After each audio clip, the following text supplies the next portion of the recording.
Online గేమ్లో పరిచయం, ఆ తర్వాత రేపు.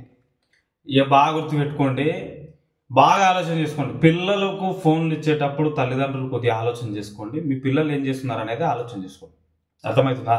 వాళ్ళు ఆన్లైన్ గేమ్స్ ఆడుతున్నారని మీరు అనుకుంటున్నారు, కానీ ఆన్లైన్ గేమ్స్ ఆడడం వల్ల ఏమవుతుంది అనేది నేను స్టోరీ చెప్తాను.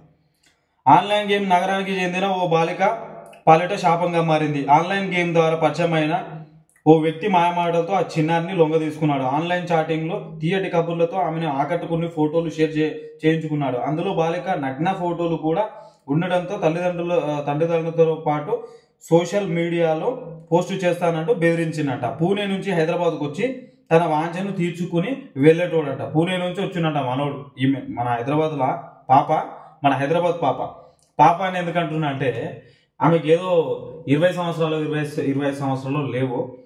చెప్తా మొత్తము. ఫిలిం నగర్ స్టేషన్ల పరిధిలో జరిగిన ఈ ఘటన ఆలస్యంగా వెలుగు చూసింది. వివరాల్లోకి వెళ్తే, ఫిలిం నగర్ పోలీస్ స్టేషన్ల పరిధిలోని షేక్పేట్ ప్రాంతానికి చెందిన బాలిక 2021లో 7వ తరగతి. బాగా ఆలోచన చేసుకోండి.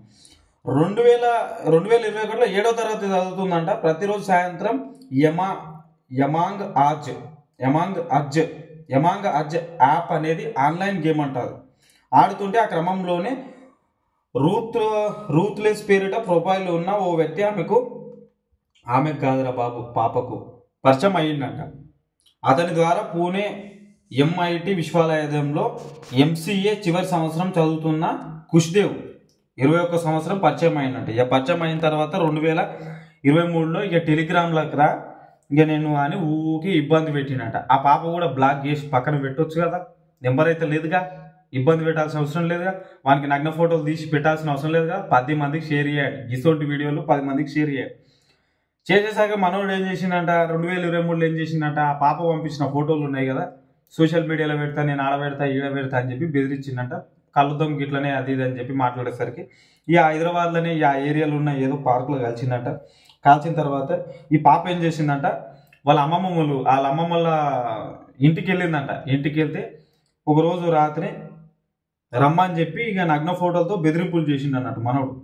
రమ్మని చేస్తే అర్ధరాత్రి క్రమంలో ఈ ఏడాది జనవరి 24న బాలిక తన అమ్మమ్మ ఇంటికి వెళ్ళగా 25న తెల్లవారుజామున అక్కడికి వచ్చిన కుష్దేవ్ సమీపంలో నిర్మాణంలో ఉన్న ఓ ఇంట్లో కలుసుకున్నారు. అదే అదనుగా మరుసటి రోజు అర్ధరాత్రి సమయంలో బాలికపై అత్యాచారానికి పాల్పడ్డాడు. ఈ విషయం తల్లిదండ్రులకు చెప్పడానికి బాలిక భయపడిన ఏమంటే తన స్నేహితులు అంటే తన ఫ్రెండ్స్ ఉంటారుగా ఇట్లనే పాప ఫ్రెండ్కి చెప్పాగానే ఆ ఫ్రెండ్ ఏం చేసింది, ఈ పాపను తీసుకుపోయి స్కూల్ యజమాన్యానికి చెప్పాగానే ఆ స్కూల్ యజమాన్యం ఏం చేశారంటే వాళ్ళ తల్లిదండ్రులను పిలిపించి సో అండ్ సో ఇట్లా అయిందమ్మా, ఇది పరిస్థితి, జర చూడండి అది ఇది అని చెప్తే వాని మీద ఏం చేశారు వాళ్ళ తల్లిదండ్రులు, కేసు పెడితే నిందితుడు కుష్దేవ్పై BNS section 65 section 5 read with 6 POCSO చట్టం కింద, ఏజ్ లేదు కదా పాపకి, ఫోక్సో చట్టం కింద 2012 సెక్షన్ 67 ఐటీ చట్టం కింద కేసు నమోదు చేసి దర్యాప్తు చేస్తున్నాడు. ఇవన్నీ ఎందుకు, గింత దూరం ఎందుకు?